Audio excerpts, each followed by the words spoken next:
Hi friends, welcome to Divya boutique. இன்றைக்கி நம்ம பார்க்க போகிறது வந்து இந்த மாதிரி பீட்ஸ் ஃபூட்டர். தெரியுதுங்களா? இந்த ஃபூட்டரை வந்து இந்த மாதிரி ப்ளேஸ் பண்ணிவிட்டு நம்ம பீட்ஸுக்கு நடுவில் வச்சு கூட தைச்சிட்டே வரலாம். எந்த விதமான டேமேஜும் இல்லாமல் இருக்கும். இந்த மாதிரி ஃபூட்டர் வேணும்னு நினைக்கிறவங்க எனக்கு கமெண்ட் பண்ணுங்கள், நான் லிங்க் உங்களுக்கு அனுப்பிவிடுறேன். பாருங்கள்,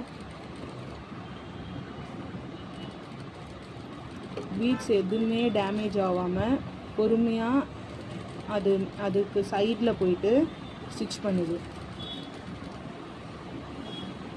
இது ஆரி ஒர்க்குக்கு முக்கியமாக யூஸ் ஆகுது. நம்மளுக்கு ஸ்டிச் பண்ணுறதுக்கு கார்னர் ஸ்டிச் கூட சிங்கிள் ஃபூட்டர் மாதிரியும், இது வந்து right side left side footer நம்ம மாற்றி யூஸ் பண்ணுவோம்ல, அதுக்கு பதிலாகவும் இதை யூஸ் பண்ணிக்கலாம். நம்ம இந்த கார்னர்லேயும் ஸ்டிச்சஸ் போட்டுக்கலாம். இது நல்லா வந்து டீப்பாக போய் டேர்ன் ஆகுது இந்த கார்னர்லலாம். இந்த மாதிரி ஃபூட்டர் வேணும்னு நினைக்கிறவங்க எனக்கு கமெண்ட் பண்ணுங்கள், லிங்க் நான் உங்களுக்கு அனுப்பி விடுறேன். அந்த லிங்க்கை ப்ளேஸ் பண்ணி பர்ச்சேஸ் பண்ணிக்கோங்க. ரொம்ப யூஸ்ஃபுல்லாகவே இருக்குது. ஸ்டிச் பண்ணுறவங்களுக்கு, டெய்லர்ஸ்க்கு இந்த ஃபூட்டர் வந்து ரொம்ப யூஸ்ஃபுல்லாக இருக்கும்.